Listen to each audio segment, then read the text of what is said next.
kabarnya hari ini? Baik, alhamdulillah. Kembali lagi bersama saya, Yesenia dari mahasiswa Keperawatan Universitas Pendidikan Indonesia. Jadi pada pertemuan kali ini kita akan melakukan intervensi mengenai manajemen nyeri, karena ibu waktu itu sempat mengeluh nyeri di bagian perut bawah ibu karena bekas operasi itu. Nah, mungkin untuk waktunya sekitar 5-10 menitan. Apakah ibu bersedia? Iya, sedia. Ini materinya ada di laptop di PPT. Ibu bisa mendengarkan dengan seksama ibu, nanti saya jelaskan. Ini ada judulnya manajemen nyeri. Nah, kemudian ini ada pengertiannya. Nyeri itu adalah rasa yang tidak nyaman atau sakit pada tubuh yang bisa muncul karena cedera atau bekas operasi seperti ibu. Nah, setiap orang merasakan nyeri dengan tingkat yang berbeda-beda. Ada yang dinamakan dengan skala nyeri. Jadi skala nyeri itu ada dari 1 sampai 10. Nah, itu ada tingkatannya dari mulai sedang, sangat nyeri, dan nyeri banget dengan nilai 10. Nah, sebenarnya nyeri itu masih wajar muncul saat aktivitas. Dan terjadi karena nyeri ini tuh bisa terjadi karena adanya proses penyembuhan pada jaringan yang bekas operasi itu. Nah, dan bisa dipengaruhi karena aktivitas berat, makanya ibu harus mengurangi aktivitas yang berat-berat. Dan posisi tubuh juga bisa mempengaruhi.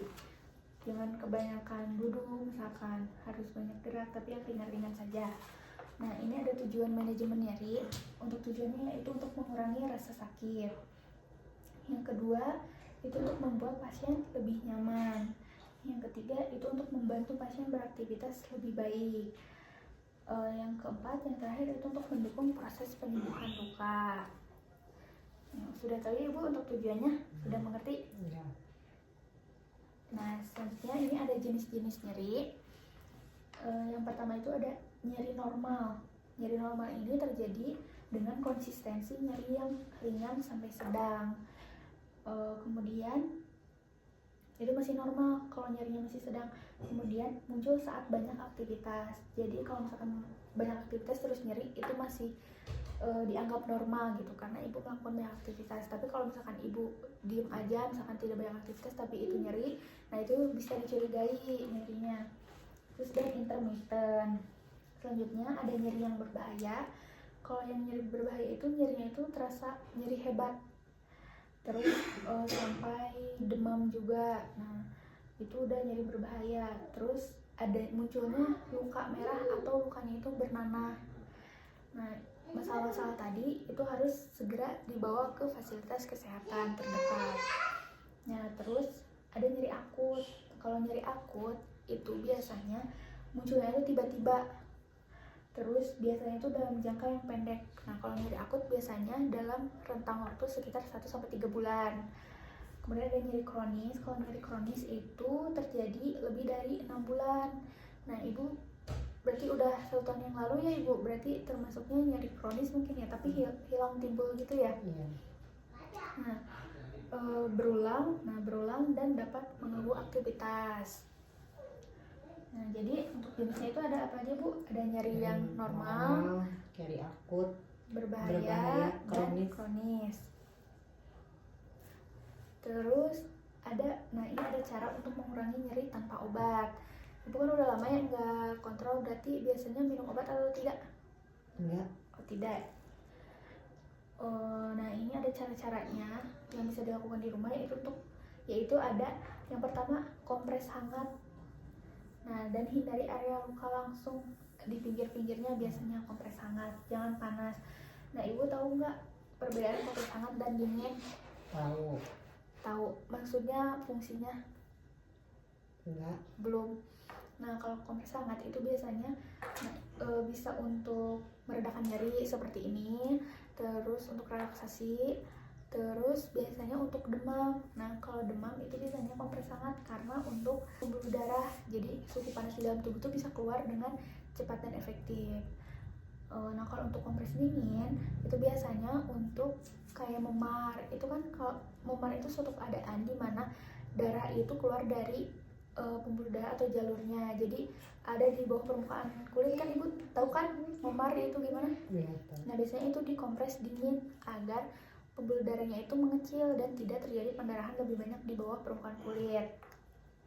Nah, terus yang kedua itu ada teknik napas dalam. Untuk teknik napas dalam itu ada metodenya.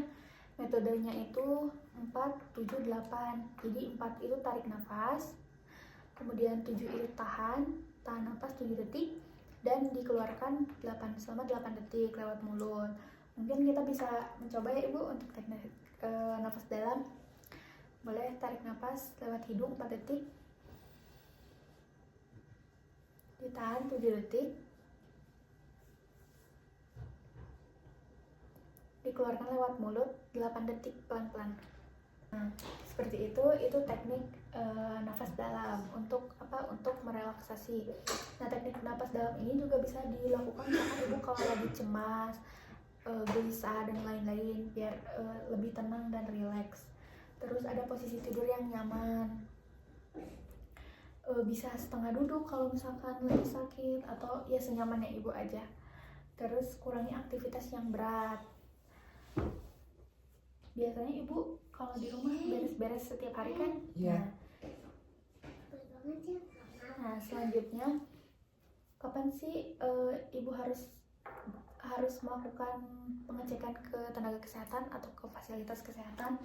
Ketika nyerinya itu semakin parah, yang tadi nyeri berbahaya dan nyeri kronis. Ibu bisa kontrol lagi gitu untuk memanajemen nyerinya melalui obat dari dokter, sesuai resep dokter.